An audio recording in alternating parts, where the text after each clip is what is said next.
Bonjour, mercredi 12 décembre, il est 8h en Israël, 7h en France. Merci de nous retrouver sur Guisen Télé, une nouvelle émission sur le thème aujourd'hui de l'amour. Enfin l'amour entre autres choses et notamment l'amour et la chose politique. Pour en parler, nous sommes avec Samir Benlaichi, notre spécialiste du monde arabe, et Joël Gage, notre psychologue spécialiste en psychopathologie, notamment chez l'enfant.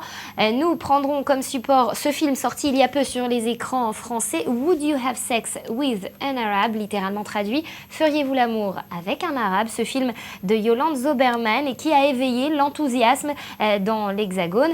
On commence tout de suite par un point sur l'actualité au 9e jour de la grève des infirmières. Hier, ce ne sont donc pas moins de 6000 interventions chirurgicales qui ont été différées. Le tribunal du travail de Tel Aviv a jugé hier soir que la grève des infirmières était légale. La grève entre donc dans son 10e jour. Aujourd'hui, il semblerait qu'un accord entre le Trésor et les infirmières soit en revanche encore loin d'être conclu.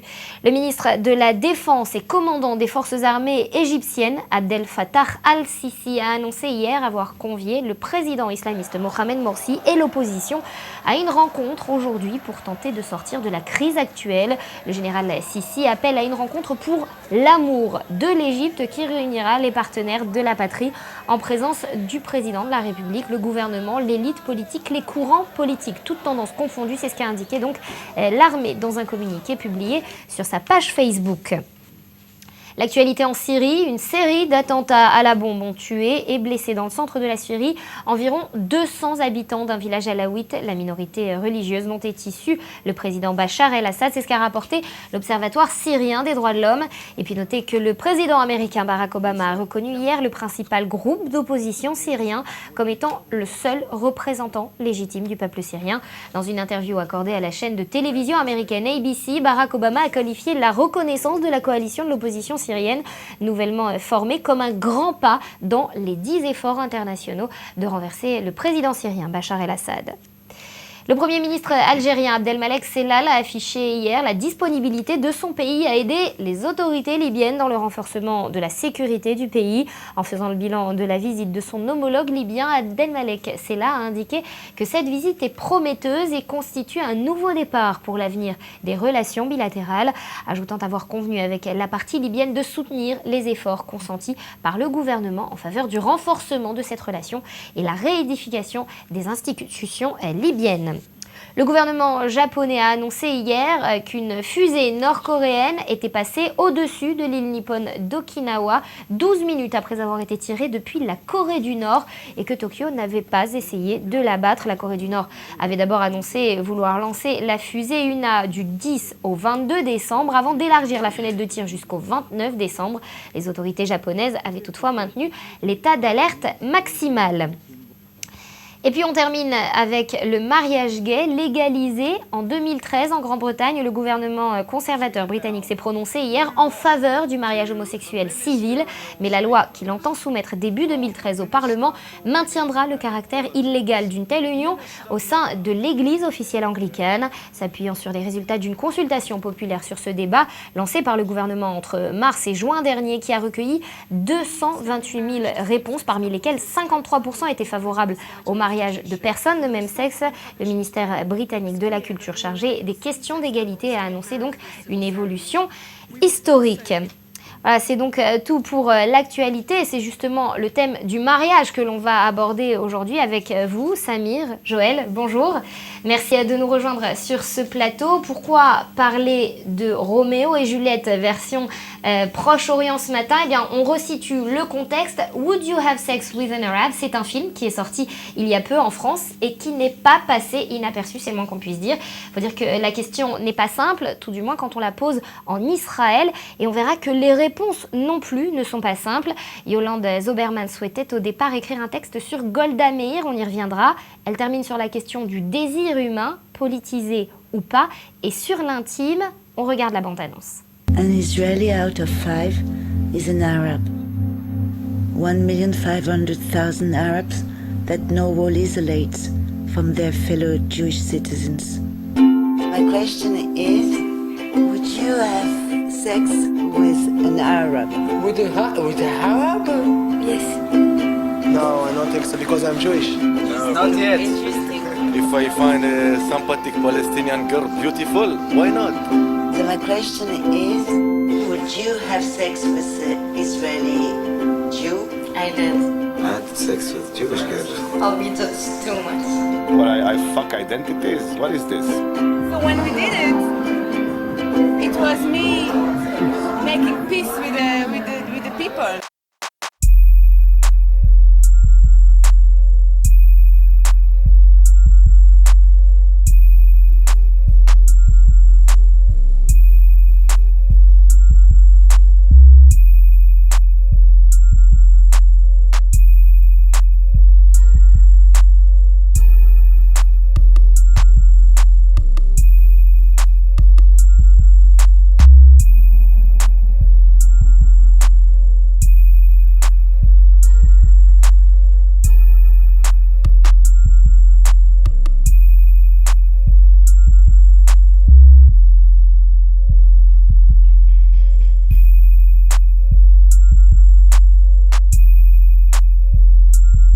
Une question, mais en fait qui en pose deux.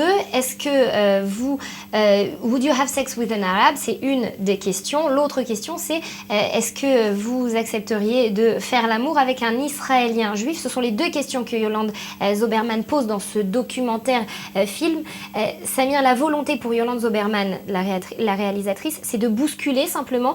Est-ce que c'est une question qui appelle une réponse finalement, ou une question qui appelle simplement un bouleversement, bousculer les mentalités?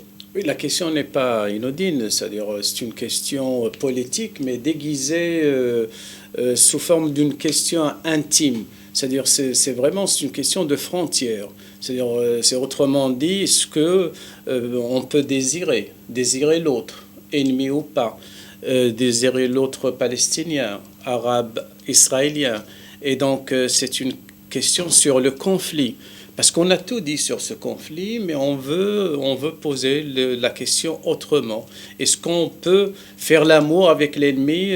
Mais la question n'est pas naïve pour autant. C'est-à-dire, elle sait qu'on ne peut pas résoudre un conflit aussi compliqué comme le conflit palestino-israélien, simplement en faisant l'amour avec l'autre. Donc, mais en même temps, on pose cette question, est-ce qu'on peut traverser la frontière? Donc le but de ce film, c'est pas de conclure « faites l'amour, pas la guerre », c'est pas ça. C'est pas ça. C'est bien de comprendre finalement si, en d'autres termes, on peut faire rentrer l'ennemi dans son lit, et où justement, comment définir cet ennemi? C'est aussi une définition de l'ennemi dans ce documentaire. Oui, peut-être le lit national, c'est-à-dire est-ce qu'on peut coexister avec l'autre, mais dans des frontières nationaux, c'est-à-dire peut-être dans un pays binational, mais peut-être pas l'ennemi, c'est-à-dire l'ennemi avec qui je fais la guerre, mais peut-être l'autre dans l'idée, c'est-à-dire dans la notion large du terme, c'est-à-dire l'autre qui c'est-à-dire à chacun son ennemi. C'est-à-dire même quand c'est vraiment un film, c'est vrai, on peut le voir en pensant pas seulement au Proche-Orient, pas seulement aux Palestiniens, aux Israéliens, en pensant à l'autre. D'ailleurs, Yolande Zoberman avait déclaré lors d'une de ses interviews qu'elle avait aussi pensé à ce qui s'était passé en Afrique du Sud au moment de l'apartheid, etc. Et que c'était aussi une question qui lui était venue à l'esprit. Est-ce que vous, en analyste de la situation au Proche-Orient et particulièrement en Israël, est-ce qu'on peut considérer ce phénomène comme un véritable phénomène ou comme un épiphénomène? Est-ce qu'il y a un réel bouleversement dans la société israélienne au niveau des couples mixtes? Pour élaborer cette émission, on a fait quelques recherches. On a du mal à trouver des chiffres clairs, précis sur le nombre de couples mixtes en Israël. On parle du chiffre de 3% de couples mixtes. Ça englobe les personnes originaires notamment de Russie. 3%, est-ce que on peut parler d'un phénomène? Non, on ne peut pas parler d'un phénomène. Bien sûr, il y a des contacts. Là où il y a des corps, il y a des contacts. Donc les gens se rencontrent, surtout dans les universités, surtout à Tel Aviv, à Haïfa, peut-être pas dans les villages, dans les petites villes et les petits villages. Bon, enfin, Mais on ne peut pas parler d'un phénomène. C'est vrai, il y a des flirts, mais on ne peut pas aller jusqu'au bout. C'est-à-dire les gens ne se marient pas parce qu'ils savent qu'il y a des obstacles. Mais il y a des couples mixtes, qu'on appelle les couples mixtes.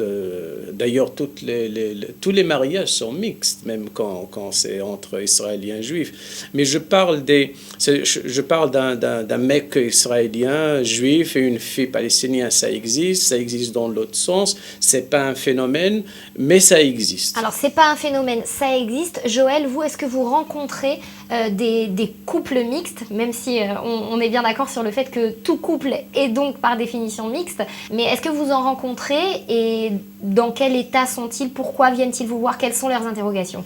Alors, à vrai dire, ils viennent pas forcément consulter parce qu'ils sont mixtes, parce que c'est pas c'est un choix. Alors, le tout est de savoir comment ils portent ce choix. Et très souvent, on va pouvoir faire un parallèle entre un couple classique, en apparence en tout cas, et un couple mixte. Le problème va se poser sur les familles, l'entourage, le groupe social, les enfants, quand ils vont revendiquer une appartenance ou pas. Et c'est souvent la pression du groupe qui va venir signifier la question. Au départ, la question ne se pose pas vraiment. Le couple se rencontre, deux personnes se rencontrent. Finalement, ça rejoint un petit peu la question du reportage et du film. Deux personnes se désirent, deux personnes s'apprécient. La question de l'élaboration, des problèmes éventuels et du questionnement viennent après, comme pour tout couple. Sauf que là, alors, de quoi parle-t-on? D'un couple mixte en Israël ou d'un couple mixte en dehors? Et là, les problèmes sont différents. Le groupe social n'est pas le même. La famille va se poser en groupe de pression, par exemple.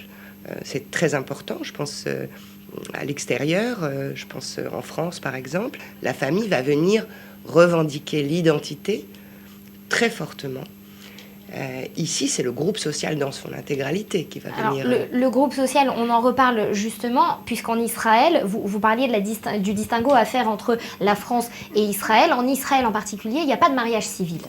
Non, ça n'existe pas. Donc, si un musulman veut se marier avec un juif, il faut qu'il se marie ailleurs, soit en Europe, soit à Chypre, soit quelque part. À l'étranger, comme ça se fait souvent, finalement, est-ce que c'est pas une façon pour le gouvernement aussi israélien, puisqu'on entend des voix plutôt dissidentes, notamment d'Avigdor Lieberman ou encore de Yair Lapid, qui veulent instaurer le mariage civil? Est-ce que c'est pas une façon, avec cette non-loi, ce non-mariage civil en Israël, de faire pression, le gouvernement qui fait pression pour préserver l'identité juive?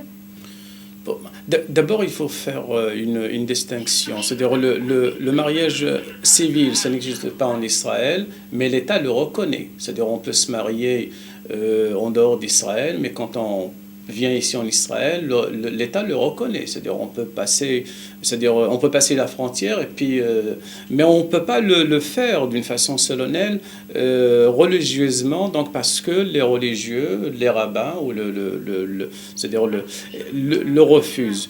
Mais la pression, là, c'est-à-dire vous savez qu'on est en état de, pas de guerre, j'allais dire, mais enfin de conflit. Non, pas de conflit, mais d'élection. Et là, tout est permis. C'est-à-dire, on peut raconter des choses, même si on n'y croit pas. Donc, il faut... Mais c'est vrai, au fond de soi, on veut garder cette identité religieuse et on préfère se marier entre eux. Alors, on parle de politique, justement. Je vous propose de voir une partie d'interview de Yolande Zoberman, la réalisatrice donc, de ce documentaire, où elle se défend d'avoir voulu instaurer une chose politique, un fait politique à l'intérieur de ce reportage. Écoutez. And all the movie is about an experimentation.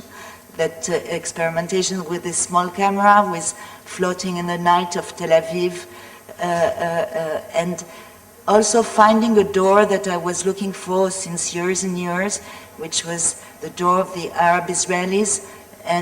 But I never felt like doing something too political on it, though I think the film is political, but as a consequence, not as a first step. Suddenly that was the door to make also appear those people inside the Israeli society.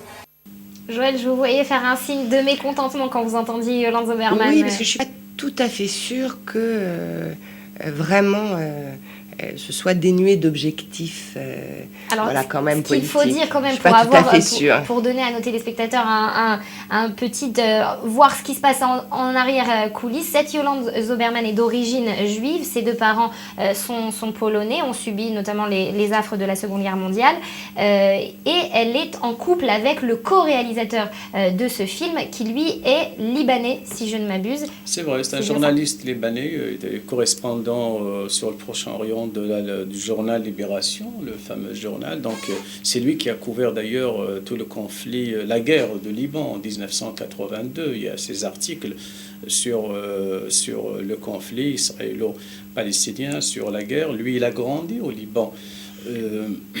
Donc finalement, c'est leur laboratoire, le laboratoire de ce documentaire, c'est fait chez eux, Joël. Oui, je voulais dire que le fait qu'elle annonce pas clairement que c'est un point de vue, une décision, et pourquoi pas une revendication, un point de vue éthique même, voilà, j'aimerais soutenir cette idée. Le fait qu'elle le porte pas clairement vient aussi, selon moi, éclairer aussi la difficulté qui a apporté cette mixité. On est quand même dans un tabou. Par rapport aux autres, on est quand même dans une douleur par rapport à sa propre filiation, et du coup on ne l'affiche pas comme une idée, comme une revendication, et du coup c'est ce qu'elle fait aussi sur son film, à savoir qu'elle pose une question tellement directe et tellement archaïque. Qui veut coucher avec un arabe, ou voulez-vous coucher avec un juif? On est dans des choses extrêmement archaïques, extrêmement pulsionnelles, et c'est ça qui interroge. Vous posiez la question tout à l'heure, est-ce qu'elle veut perturber? Oui, je pense qu'elle veut heurter quelque chose, sauf qu'elle ne le porte pas jusqu'au bout, selon moi. Donc finalement, c'est ça que vous voulez, c'est ce point sur lequel vous voulez insister, c'est cet inconscient qui vient dans les méandres de notre activité au quotidien, qui vient nous influencer sans qu'on veuille le reconnaître, mais tout en continuant. C'est le travail du refoulement, c'est le travail de toutes nos barrières, de tous nos tabous. On en a tous. Il y a des tabous fondamentaux pour l'organisation sociétale. Je pense à l'interdit de l'inceste, par exemple. Et on a tous ces interdits. Vous parlez de l'inceste. Est-ce que, finalement, d'une certaine façon, on n'est pas formaté en Israël? Est-ce qu'on n'est pas conditionné? Alors, j'espère qu'on est conditionné à l'interdit de l'inceste, parce qu'aucune société peut fonctionner sans. Ça n'est pas du même ordre, là, par rapport à la mixité des couples, mais je pense qu'effectivement, l'endroit d'où on vient... Je pense qu'on n'est pas seulement en Israël, sur l'organisation d'une communauté. Justement, ces identités, elles sont fortes, hein, que ce soit l'identité, alors pour le coup, musulmane, l'identité juive. On est dans la frontière, et c'est très imbriqué tout ça, entre la religiosité, l'identité, la culture. Tout ça fait force, fait sens dans l'organisation d'une personnalité. Il faut travailler beaucoup avec soi pour se détacher ou pas de tout cela. Alors, pour faire écho à ces propos, Joël, Samir, est-ce que vous pouvez quitter quelques minutes votre habit d'universitaire, de professeur et de spécialiste du monde arabe pour parler un peu plus précisément de votre expérience personnelle? Ce film, ces questions, vous les êtes vous aussi posées? Oui, mais enfin, parce que moi aussi, je me suis marié avec une Israélienne juive, et on vit notre vie normalement. Mais ce qu'il faut... Nous, on a réglé nos problèmes par ne pas revendiquer nos identités. C'est-à-dire, on a effacé nos différences, et on vit... on parle jamais d'islam, de religion, d'Israël. Je vous coupe, Samir, c'est pas une échappatoire, c'est possible d'effacer les différences dans un couple, dans la plus grande intimité qui existe? Effacer, je ne crois pas. Je crois que c'est une stratégie d'approche à moyen terme, parce qu'on n'efface pas une identité. Elle existe, et ce serait bien dommage d'ailleurs de la rayer complètement. Maintenant, comment on peut porter ça face à un enfant? Ce serait bien dommage quand même que le fruit de cette union n'ait pas du tout Samir, vous... d'ouverture vers ces identités formidables quand même. Vous avez une petite fille. C'est Comment vrai. vous lui enseignez cette différence ou les similitudes aussi que vous avez Pour l'instant, on lui parle en hébreu et puis moi, j'ai pas encore décidé ce que je vais faire. Je vais peut-être un jour lui parler de ce que je suis, de je viens. Mais pour l'instant, je lui parle en hébreu, mais elle ne sait pas très bien de je suis. Bien sûr que je vais apprendre comment le faire dans les termes corrects, il faut pas non plus la choquer parce que elle vit ici, elle ressemble à tout le monde. Je vais pas lui dire que vous êtes pas, tu n'es pas normal, donc tu es différente de tout le reste. Donc je vais peut-être apprendre. Il faut apprendre comment transmettre. Sa différence, donc comment on transmet la différence sans que ce soit un carcan, sans que ce soit réducteur? Moi, je crois qu'avant de transmettre, et c'est le problème de tous les parents, mix ou pas, quelle que soit leur identité, c'est d'être conscient de qui on est. C'est ça qui fait sens pour un enfant. C'est aussi ça qui fait sens quand on aime des choses. Est-ce qu'on les aime vraiment ou est-ce qu'on les fait par conformité? L'enfant perçoit ça. La question de l'identité, elle est effectivement fondamentale pour un enfant, mais ce qu'il entend, c'est est-ce que papa aime qui il est? Et à ce moment-là, il me le présente. Moi, j'en fais ou pas quelque chose. Mais tout ça, ça nécessite que les parents soient, j'ai presque envie de dire, à l'aise dans leur basket, avec qui ils sont, leur histoire. Et n'oublions pas qu'un individu ne vient pas de la génération spontanée. Il a des parents, il a des grands-parents. Ça a du sens, tout ça. C'est dans une culture, c'est dans une langue, c'est dans des souvenirs, c'est le goût d'un citron, le goût d'une odeur, etc. Tout ça fait partie de ce qu'on transmet à un enfant, j'ai presque envie de dire à son insu. Donc ça passe pas forcément par des choses intellectuelles, mais par un positionnement personnel qui est très important pour l'enfant. Donc ça sera pas dans la... on n'est pas quelqu'un de précis, on n'est ni juif ni arabe, tout ça c'est le côté religieux, mais on a une identité, ça c'est important. Et l'enfant va avoir besoin à un moment donné de savoir où il est enraciné, hein, sur quelle place de l'arbre il est. Ce principe de normalité, il recoupe un petit peu ce besoin de normes. Il recoupe un petit peu ce que vous disiez. On se souvient de la fameuse phrase de Ben Gurion qui disait « Quand il y aura des voleurs et des prostituées en Israël, alors Israël sera un pays normal ». Est-ce que finalement, c'est ce vers quoi tend Israël, d'être un pays normal au sens des valeurs plus européennes? Israël, vous voulez dire? Je sais pas, il n'y a pas un républicain israélien qui embrasse tout le monde. C'est-à-dire, il faut être juif pour être israélien. Et donc, aller vers l'autre, je sais pas, ça va prendre un peu du temps parce qu'Israël a toujours encore des problèmes avec son identité. Et son identité est basée sur cette idée religieuse qu'on est juif et puis on est un groupe identitaire, voire même ethnique. Donc pour régler ces problèmes, c'est vrai, heureusement qu'il y a un État d'Israël, c'est-à-dire l'État d'Israël.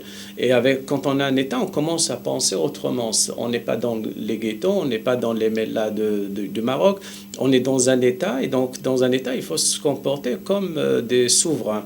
Et quand on est souverain, on inclut l'autre, on va vers l'autre, si l'autre accepte bien sûr d'être inclus, c'est-à-dire d'être absorbé par notre culture et notre idée républicaine.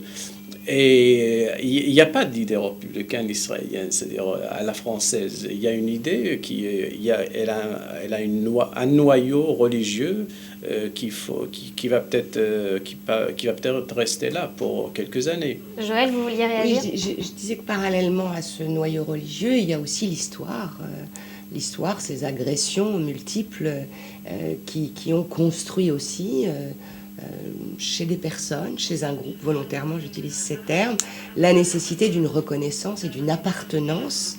Et c'est là où on est très embêté aujourd'hui, c'est qu'on ne veut pas que ce soit une reconnaissance uniquement religieuse, on veut que ce soit une reconnaissance et une appartenance de la terre, mais aussi de l'identité.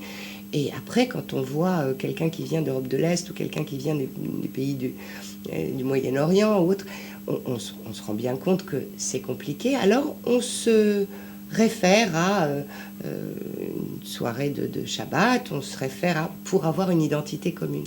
Mais finalement, c'est quand même très compliqué. Très compliqué, mais c'est un souci d'appartenance qui est nécessaire aussi à la construction. Alors, je voulais qu'on rappelle un petit peu cette personnalité qui importante autant pour les Israéliens que pour les Palestiniens. Giuliano Merkramis, il a participé à ce documentaire, vous le voyez sur ces images. Il a été tué dans des circonstances qui sont encore non élucidées, mais qu'on attribue, c'était a priori un meurtre islamiste. Giuliano, que vous voyez, était juif par sa mère, musulman par son père. Amos Gitaï disait de lui qu'il avait fait un pont de son corps. Est-ce qu'on peut dire de lui qu'il était apprécié ni d'un côté ni de l'autre? Il était autant désapprouvé d'un côté que de l'autre. Et il a d'une certaine façon jamais trouvé sa place réellement au sein d'aucune société. Est-ce que c'est ça le risque aussi?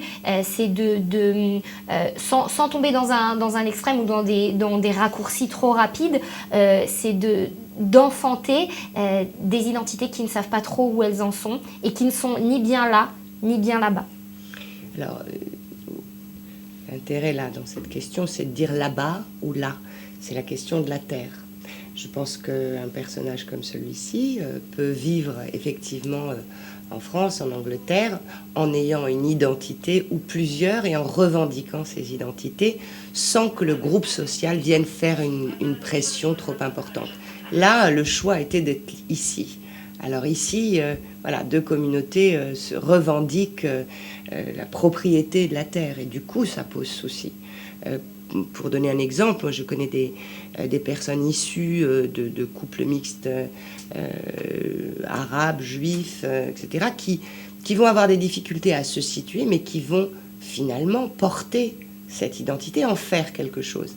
Ici, c'est quand même plus compliqué. J'ai une dernière question, Joël, et on va terminer là-dessus puisque le temps vient à nous manquer. Finalement, pour résoudre, le mot est grand, mais pour résoudre ce conflit entre Israéliens et Palestiniens, est-ce qu'il ne faudrait pas, en plus de toutes ces discussions politiques, qu'on ait un psychanalyste derrière ? Je ne sais pas si un psychanalyste suffirait, mais je pense qu'effectivement, le respect de la différence, le respect de la spécificité et le respect des similitudes. Parce que quand même, quand on revient sur l'histoire, il y a tellement de similitudes entre les communautés, sauf qu'il faut aussi que chacun apprenne à respecter et à apprécier ce qu'est l'autre sans en faire. Et je reviens sur la notion qu'il y avait dans ce documentaire, qui m'a un petit peu gênée là pour le coup, de la question de l'ennemi. Est-ce que l'ennemi est collectif ou individuel? On le voit, individuellement, il n'y a pas d'ennemi.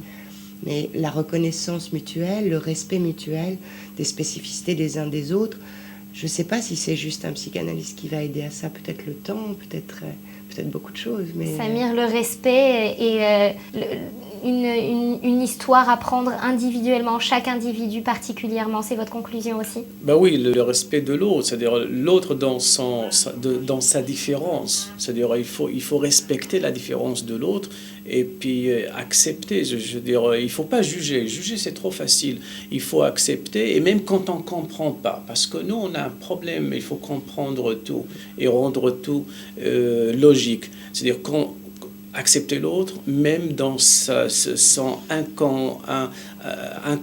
incompréhension. C'est-à-dire même quand on ne comprend pas, même quand on est contre, même quand on ne sait pas ce que c'est, il faut accepter. Accepter l'autre même dans ces couloirs un peu plus sombres et ces zones un peu plus inexplorées. Merci à vous deux d'avoir été avec nous ce matin sur ce plateau et de nous avoir éclairés sur nos parties d'inconscient. Voilà, c'est donc ainsi que nous refermons cette émission. Merci à vous de nous avoir suivis. On se retrouve demain avec d'autres invités, d'autres questions d'actualité, d'autres confidences également. Même heure, même chaîne. Je vous souhaite une excellente journée. D'ici demain, portez-vous bien.